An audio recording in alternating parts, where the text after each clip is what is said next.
was. It was totally giving Scooby-Doo. Literally see through them. Excuse me? No. No.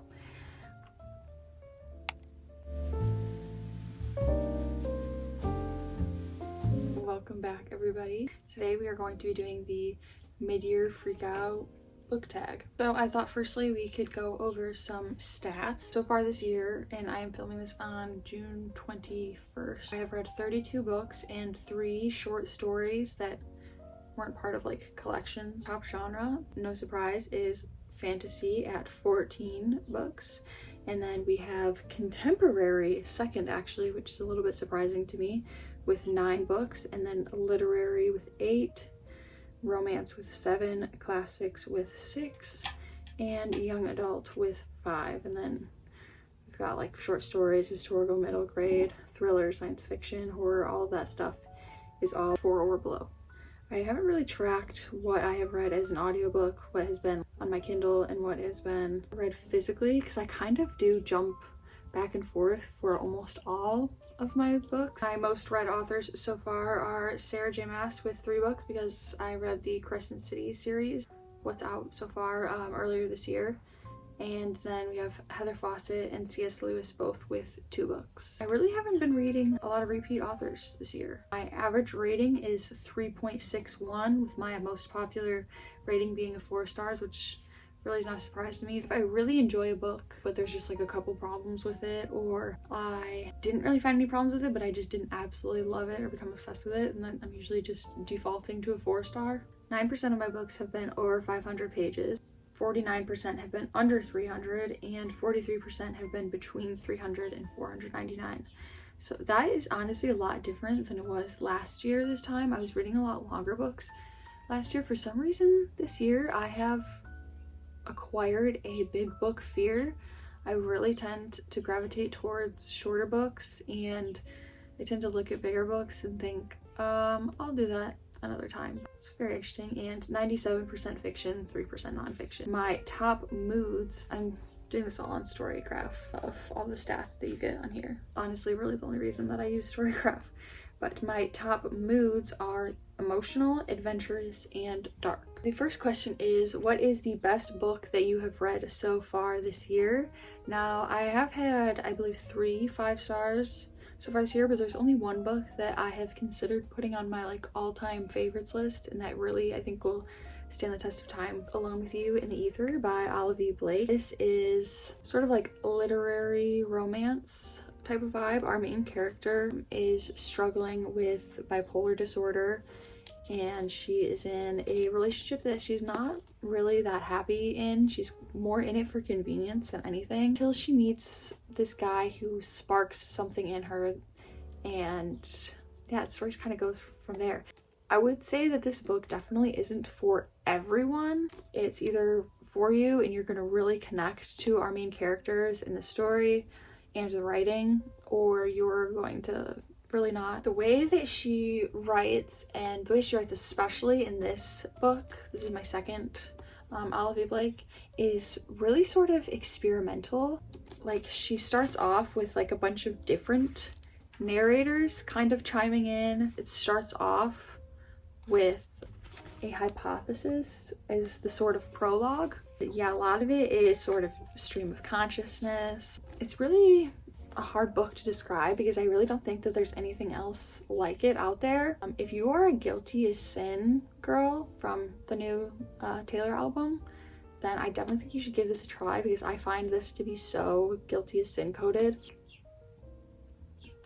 If you've read it, you might understand. I don't want to say too much because I think some of it is a little bit spoilery, or at least something that you should just go in and experience for yourself. But yeah, if you're a Guilty as Sin girl, you might also be in Alone with You in the Ether girl. That is the best book that I have read so far this year. The second question is, what is the best sequel that you have read so far this year?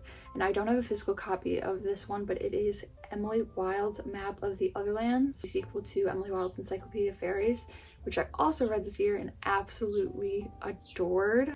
Has quickly become one of my favorite fantasy series, and definitely my favorite cozy fantasy that I have read so far. Emily and Wendell are just amazing characters to follow, and The world that they're in is so whimsical and magical, and I love the depiction of fairies. If you like Holly Black's depiction of fairies, like Cruel Prince, if you like the idea of a Holly Black book but with a bit of a cozier vibe, then I think that you would definitely like the Emily Wilde series. Following, of course, Emily Wilde as she is trying to write her Encyclopaedia of Fairies. So she is going on a last little field research expedition. She's in this small little village, and not long after she gets there, her academic rival actually shows up and wants to work on the project with her. Emily is more of an introverted personality, so she really is not very happy when obviously her rival shows up and is like, hey, we're actually gonna work on this together. She's like, excuse me? No, that's no.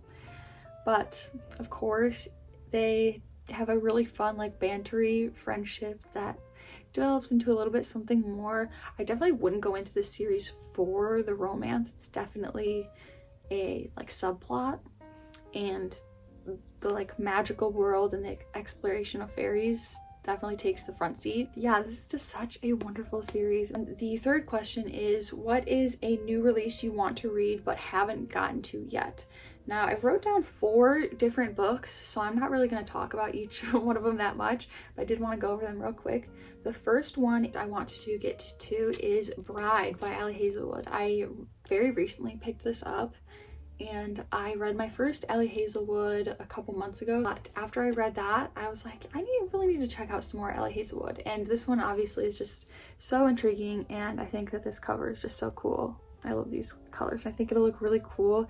I like to do like a fall reads shelf with all my like spooky fallish stuff, and I think that this will look really cool on there. So yeah, very excited to get to Bride. And now this one technically has not come out, but I think by the time I post this video it'll come out, so it counts for this question. And that is A Novel Love Story by Ashley Poston. Now, I absolutely loved A Novel Love Story by her.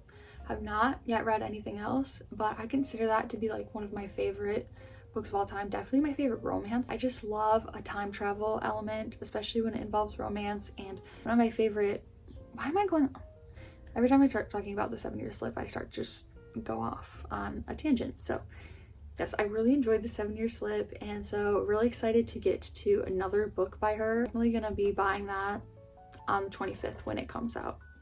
And the last new release I want to read is The Eyes Are the Best Part by Monika Kim. Now, this is a sort of feminist serial killer story, and once again, that's really all I know about it, and that this cover is just so cool, and I love the title. It sounds so spooky, creepy, very into it. And now the next question is, what is my most anticipated release for the second half of 2024? And once again, I've got a couple to talk through. The first one comes out July 9th, and that is The Spellshop by Beth Durst. I'm not sure if this is a debut novel or not. I've never heard of any of her works before, but I once again, love this cover, and it's just giving cozy, magical, whimsical, fun time. And I believe there's also a little bit of a romance. Main character works at, of course, a spell shop, and I don't know, I just think that this is definitely right up my alley. And the second one is Somewhere Beyond the Sea. This is the sequel to The House in the Cerulean Sea, which I really enjoyed. I did not check when this is coming out. Hopefully it's coming out in time to read it in summer, because that's definitely the vibe of this series, at least from the first book. The last one might be what I am most excited for, and that is Lady Macbeth by Reid. Now, I still have not read Juniper and Thorn, but like I've talked about previously, I did really enjoy A Study in Drowning. I really like the themes that she explores and how atmospheric her writing is. So this is a Macbeth retelling, of course, but from Lady Macbeth's perspective. And so I plan to read Macbeth right before I jump into this, because I'd love to do a nice little comparison. Let me know if you would like to see a video on that, because I think that would be pretty fun to film. Now we are getting into some controversial topics here, and that is my biggest disappointment so far this year. And unfortunately, that is going to be Ninth House by Leigh Bardugo. Now, I was really excited and had a lot of high hopes for this book. I definitely heard a lot of mixed opinions on the book overall, but a lot of the people who have really similar tastes to me really love it, so I thought that I was going to love it as well. Unfortunately, I ended up giving this book 2 stars, and I really am struggling to understand why people love this as much as they do. I can kind of understand, I guess, but the first thing I want to start with is this story was so slow, the way that it started out and the build up. I think we followed a lot of things that we didn't really need to. We didn't spend enough time on the interesting things. I found the writing to be really inconsistent. There was times when it was so beautiful and I was highlighting things, and then there were other times where I was highlighting things because I thought the writing was so bad. I will try to pull up a little example to put here, but something about the way that this sentence is structured really irks me, and I found that stuff like this happened quite often. But then again, there would be other times where I thought it was written so beautifully. So I really just found it to be super inconsistent with both the pacing and the writing. And my biggest issue with this is that this book comes with a hefty list of trigger warnings, and I found most of them to be really unnecessary. Especially there is SA and specifically CSA included in this book that really rubbed me the wrong way. I think it was explored a little bit in its consequences, but overall I felt like it was included to make the story more interesting, which just really rubbed me the wrong way. Overall, I think that this book just tried to tackle a lot more than it could handle, and yeah, it's just really a major letdown for me. I thought that it had a 5-star potential, so for it to be 2 stars is quite rough. And honestly, I probably could knock that down to like a 1.5 stars, but there were some redeeming things. Also, I want to say at the end, I didn't think about this while I was reading it, but then I read reviews and I just couldn't help but laugh that someone said the ending of this book was giving Scooby-Doo, and yeah, it was totally giving Scooby-Doo. That is my little 9th house rant that I've honestly been waiting to be able to talk about. This is my opportunity. Biggest disappointment of the year, definitely 9th house. I definitely am going to give Leigh Bardugo another chance. I recently purchased 6 of Crows, and I think that I have a good chance of really enjoying that. So hopefully Leigh Bardugo can redeem herself for me. And on a lighter note, we have what was my biggest surprise, and for that I'm going to have to say Check and Mate by Ali Hazelwood.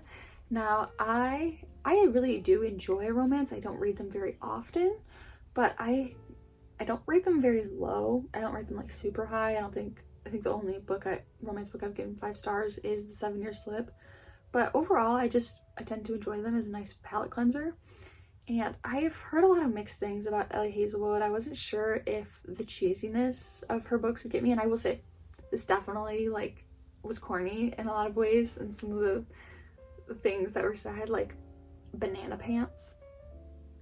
I never want to read banana pants in a book, but I did have such a fun time reading this. I ended up giving it 4 stars, and I honestly like teared up a little bit because like at the end talking about, because it does delve into a little bit of some deeper topics with the romance and the chess. And I would say if you are a Queen's Gambit girly, you are gonna love Checkmate. It's definitely like a lot lighter being a young adult book, but if you liked the Queen's Gambit TV show, then definitely give Check and Mate a try. Or if you like Check and Mate, definitely go watch Queen's Gambit, because I think that if you enjoyed one, you'll probably enjoy the other. And another fun question, my new favorite author or authors this year. Like I said earlier, I haven't read that many repeat authors this year, so just take this with a grain of salt. I don't know if I can call any of these my like favorite authors or new favorite authors this year, but Heather Fawcett, of course. I really enjoyed both books so far in the Emily Wilde series. Do need to read some other things by her before I say for sure. And then I read my second book by Olivie Blake this year. I read my first one last year, and I definitely think that she is going to be a favorite author for me. She is just really experimental. She writes things that are so much different from anything else I've read, and so far I've really liked it all. So hopefully going to give some more Olivie Blake a try later this year. And the third one is Shirley Jackson. Now, I have only read this and then some of her short stories. I have really enjoyed her writing so far, and once again, it's just a lot different from anything I've ever read. It is very atmospheric. It has this eerie feel while also being comforting, and I don't know how to describe it. I'm sure someone else could put it into words better than I can, but she writes about things that are very like everyday, sort of mundane, and then puts this like creepy twist on it. But it's not anything that's like too like far-fetched at all. It's all like very realistic things. And it's sort of like a everyday gothic horror is what I would describe it as. And I have just really been enjoying everything I've read by her so far, and once again, hopefully getting into some more of her writing later this year. Really want to read The Haunting of Hill House. And then the next question is, who is my newest fictional crush? And I don't really have that many fictional crushes from this year. I think the only one that I can really think of is Wendell Bambleby, once again from Emily Wilde. Honestly, he's like sort of like Howl from Howl's Moving Castle. He has that sort of like whimsical, dramatic, pretty boy-ish, high maintenance. I don't know. He's just very different, but he just makes me giggle, and he loves Emily so much. Also Aldo from Alone with You in the Ether. But I don't want to say too much about him because I think that you should just read it for yourself. But yeah, definitely also got a little bit of a crush on Aldo. Now we get into my new favorite characters of the year, and once again, Emily Wilde and Wendell Bambleby. And we have Rocky from Project Hail Mary. I don't want to say too much about him either. I just want to say I would recommend reading this book solely for his character alone. Like, there are other things I enjoy, but he's definitely the best part of this book. Read this and we can talk about how much we love Rocky, because he is just, I love him. And the next question is a book that made you cry, and I have two for this one. We're gonna go back to Project Hail Mary. I did bawl my eyes out at the last maybe 100 or so pages. Perfect ending, honestly. And then the other book that made me cry was The Wishing Game by Meg Schaefer. I have a little bit of mixed thoughts on this. Maybe I'll go into that in a wrap up at some point. But this is essentially a Charlie and the Chocolate Factory retelling or reimagining. And once again, the end of this just made me bawl my eyes out like a little baby. I'm gonna kind of speed around this. Books that made me happy. How the King of Elfhame Learned to Hate Stories. I was so happy to be back in the world of Elfhame. Holly Black knows what she's doing, and this just made me so happy. Very simple little short stories, and they all kind of end up connecting together. Very cute. Just gonna hold this one up, not say anything. Yeah. And also Alice's Adventures in Wonderland. Now, these books definitely all have a whimsical fairy tale kind of vibe to it, so definitely discovering that is what makes me happy in books. Then we have the prettiest book I've acquired so far, and we've got another repeat, and that is We Have Always Lived in the Castle. I just absolutely love, first of all, the cat holding the penguin. So cute. The little plants and the pot. And then on the back we've got mushrooms growing out of a book. We've got deckled edges. We've got French flaps. I'm obsessed with this.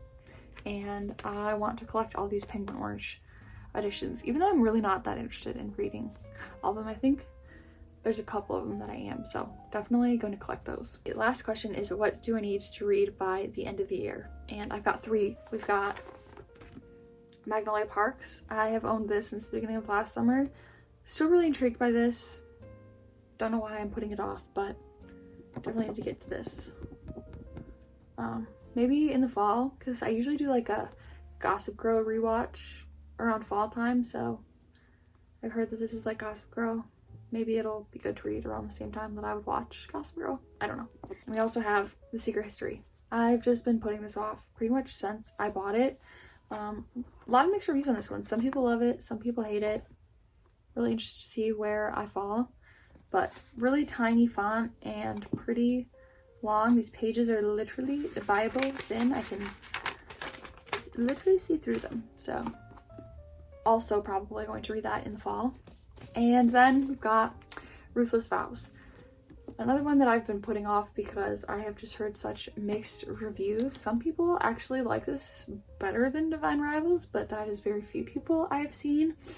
I've heard that this is much more like war and God and like fantasy focused, whereas the first one was definitely more focused on the romance. And I actually think that I could quite like that because I was wanting more of that from the first one. So, and the first one ends on such a cliffhanger. I don't know why I have not gotten around to this, but definitely like this is a must read by the end of the year. Required reading. Yeah, that is the last question. That brings us to the end of today's video.